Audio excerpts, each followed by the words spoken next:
Hello and welcome. This is Mark Gilbert here, and this is the Riddle of Steel YouTube channel. Now, I previously mentioned in my first video that I was going to cover a whole range of topics in relation to sword fighting and other medieval combat. One of the things that I've witnessed in HEMA is that people don't quite understand what distance they should start a fight at. Now, there's a whole range of issues, really, if you start your combat too close to your opponent. And I've taught this lesson a number of times at Fight Camp. And for those of you who haven't heard of Fight Camp, it's the biggest HEMA event in the UK. And HEMA is Historical European Martial Arts. Now, Fight Camp is run by a friend of mine, Matt Easton, and he also has his own YouTube channel, which many of you may have already seen. But if you haven't, then I'll check that out. It's called Scholar Gladiatoria.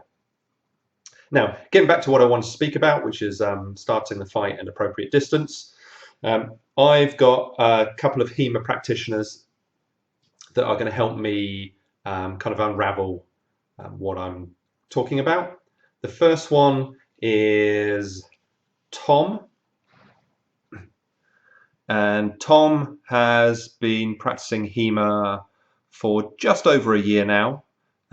He's in his 20s and he's an enthusiastic fighter. And here we have Geoff.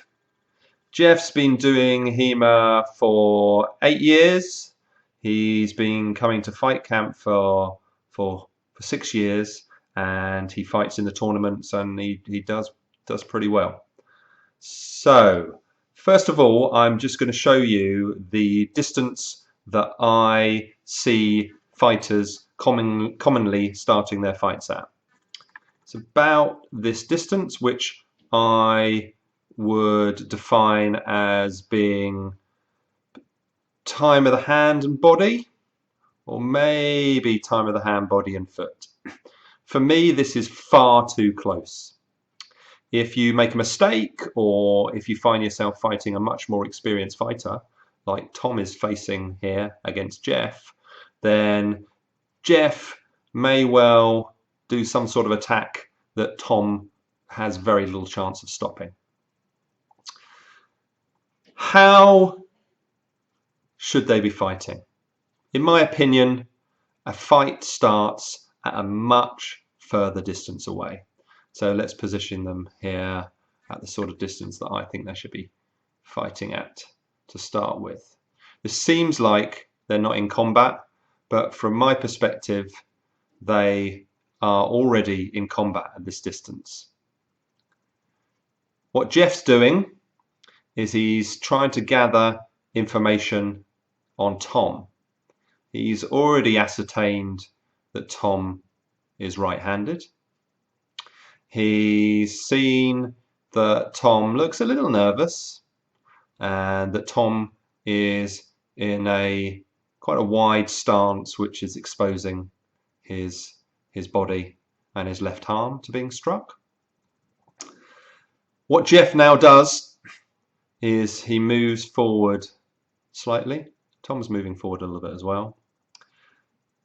Geoff then stops at about this distance, and what Geoff's going to do, he's going to circle. He's going to circle a bit. And in response to that, Tom starts to move and circle. Now what Geoff's looking for is he's looking for a change in Tom's on-guard position.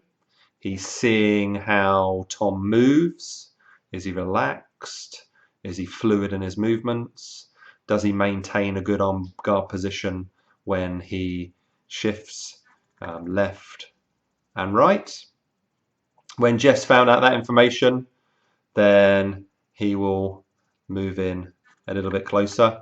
Now this distance is probably about, it's outside of the time of the hand, body and feet, so it'd be quite difficult for either of the fighters to strike the other without the other fighter having quite a lot of time to respond to that attack. Geoff now is going to do a high threat manipulation. So he's going to pretend to make an attack out, almost pretty much out of distance, hoping that it will cause a reaction in Tom, which it has. So he knows that Tom can be potentially easily manipulated. And he'll also save up that movement, knowing that Tom will react in a certain way when he's presented with that stimuli. Geoff is now confident that he can move into time of the hand, body and foot, and he has a number of strategies in mind for being able to strike Tom.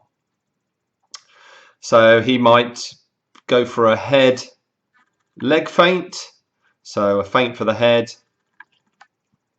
makes Tom react by raising his sword to defend his head, like so, and then Geoff will strike down to the leg, and then he will move back out of distance.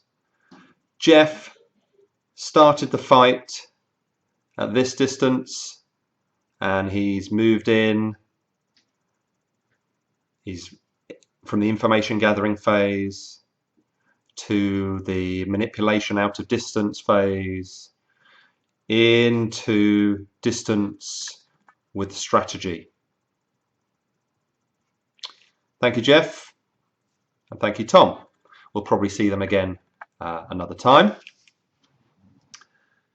So my advice to you is, do not start too close in a fight. Gain information first, see if you can move the opponent around, see if you can manipulate them, and manage your distance. Don't be too keen to get too close, because a better fighter is going to take you out. Thanks for listening. If you like this video, then please subscribe. And if you'd like to make a comment or suggest another topic that you'd like me to look at, then please do so. Thanks for listening, and bye-bye.